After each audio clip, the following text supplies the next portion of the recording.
Olá pessoal, bem-vindos ao vídeo 2 da aula 9 e nesse vídeo nós falaremos sobre aplicações diferenciáveis entre superfícies. Vamos lá? Bom pessoal, então vamos para as definições. Aplicações diferenciáveis em superfícies. Seja M uma superfície de classe CK e dimensão M minúscula no Rm mais N, uma função f definida nessa superfície M, chegando em Rs, é de classe CR, R menor ou igual que K, se para toda a parametrização φ que sai de V0 e chega em V, de classe CK, tem-se que a composição de f com essa φ, evidentemente sai de V0 e chega em Rs, é de classe CR no aberto V0 do Rm. Gente, aqui está justificado o motivo pelo qual a gente toma R menor ou igual que K. A gente está olhando para essa composição aqui, então seria demais pedir que essa composição aqui ela seja mais regular do que uma das suas componentes, que é a φ, certo? Que tem classe CK. Então, por isso que a gente pede que o R seja menor ou igual que K, certo? Se N for uma superfície em Rs, então, se a gente pega a função agora de M em N, ou seja, a função da superfície M na superfície N, nós dizemos que essa função é de classe CR, novamente R menor ou igual que K, se f, olhada agora com contradomínio no Rs, certo? For de classe CR, pela definição acima. Então, gente, esse segundo caso aqui, essa segunda definição, é você esquecer que o contradomínio é a superfície N e pegar logo o Rs todo aqui e colocar aqui, certo? Então, a função ela não vai perder a natureza por isso. Então, você olha a função f com o contradomínio estendido, você pega o contradomínio Rs, certo? E aí você olha a regularidade dessa função f via a definição anterior, certo, gente? E aí nós temos dois exercícios para vocês. O primeiro diz o seguinte: seja f uma função que sai da superfície M e chega no Rs, mostra que dadas duas parametrizações, φ, que sai de V0 e chega em V, e Psi, que sai de W0 e chega em V também, gente, aqui não é W, certo? Aqui é V, de classe CK, tem-se que F composto com φ é de classe CR, se somente se F composto com Psi for de classe CR. Ou seja, gente, na definição aqui acima, basta você checar para apenas uma parametrização. Se isso acontecer, então, segundo esse exercício aqui, então para toda a parametrização vai funcionar, certo? O segundo exercício diz o seguinte: se você tem f, uma função entre superfícies de M até N, ela será de classe CR se somente se para todo P em M e para toda a parametrização Psi de W0 em W de N com Q igual a Fp pertencente a W, vai existir uma parametrização φ que sai de V0 até V,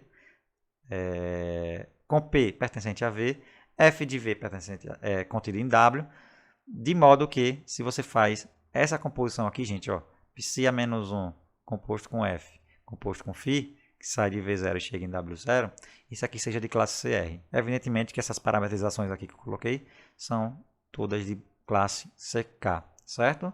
Então, gente, a priori o que é que a gente faz? A gente traz, usando parametrizações, para o nosso mundo, no mundo que a gente conhece regularidade. Bom, pessoal, o próximo conceito é de derivada de uma função entre superfícies, seja f uma função de classe C1 entre as superfícies M e N. A derivada de f no ponto P, em M, é a função f' de P que sai do espaço tangente a M no ponto P e chega no espaço tangente a N no ponto F de P, que é dada por isso aqui, gente. F' de P, se você aplica um vetor V do espaço tangente, você tem, por definição, a derivada da composição f com lambda aplicado no zero, onde esse lambda é um caminho diferenciável que satisfaz lambda 0 igual a P, e V igual a lambda' de zero. Isso aqui, gente, lembre que é o protótipo de um vetor no espaço tangente. Então, a primeira coisa que eu digo para vocês é que essa função aqui, ela está bem definida. Por quê? Porque se você for olhar para essa composição aqui, f composto com lambda, vai ser um caminho diferenciável em N. No zero vale f de P, então se você deriva no zero, vai cair exatamente nesse espaço tangente aqui. Então, essa função f' de P está bem definida. Se você toma um V no espaço tangente AM no ponto P, então você vai obter um elemento aqui, né, nesse outro espaço tangente. E o segundo fato, gente, é que essa função ela é uma transformação linear, né, e para mostrar isso, basta a gente olhar, né, da segunda maneira como a gente representa os elementos de um espaço tangente, né, que olhando com imagem de derivadas de parametrizações. Então, se você pega uma parametrização, né, que φ, que sai de V0 e chega em V, com φ de x0 igual a P, certo? Então, o que é que vai acontecer?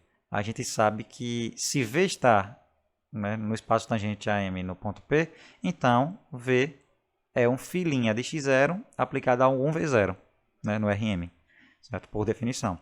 E aí o que a gente faz? Se a gente pega pela regra da cadeia, deriva isso aqui, ó, né, e aplica V0, você vai verificar que vai dar f' de P, V. Né? Isso aqui é fácil de ver, né? Por essa fórmula aqui.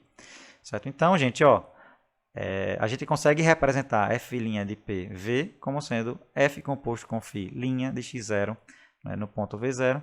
E aqui, né, fica clara a linearidade, né, fazendo a correspondência V com V0. Bom, pessoal, um bom exercício é mostrar que a regra da cadeia vale também aqui.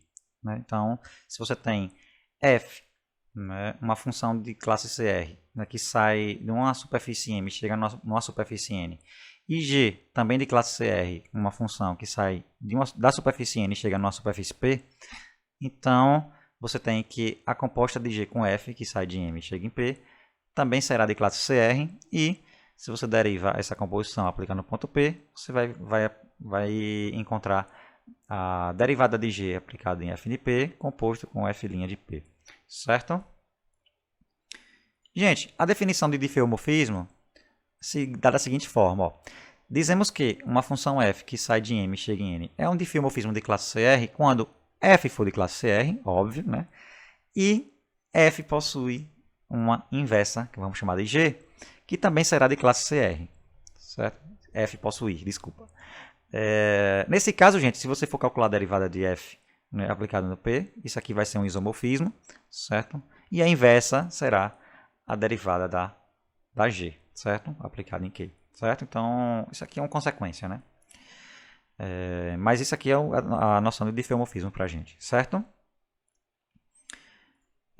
E uma observação legal, usando o teorema da função inversa, né? Lembre da natureza da definição de derivação, né?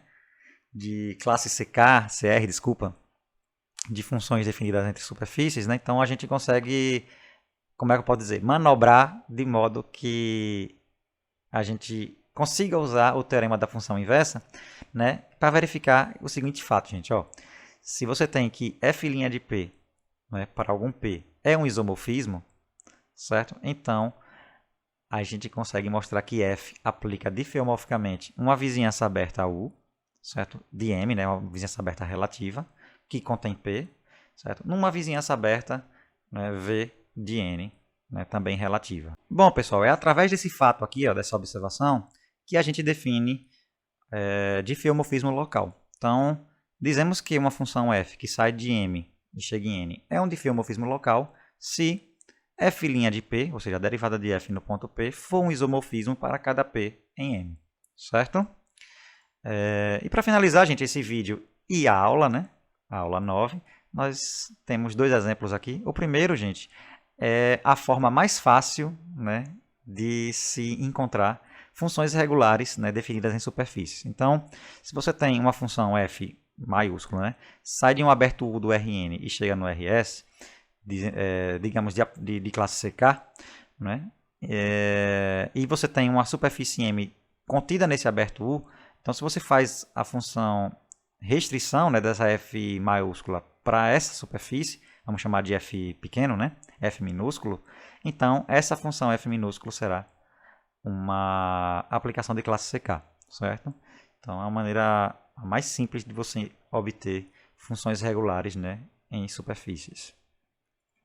Segundo exemplo, se você considerar essa superfície aqui, que é um aberto do R2, né, gente? Então vai ser o R2 furado, né, sem a origem.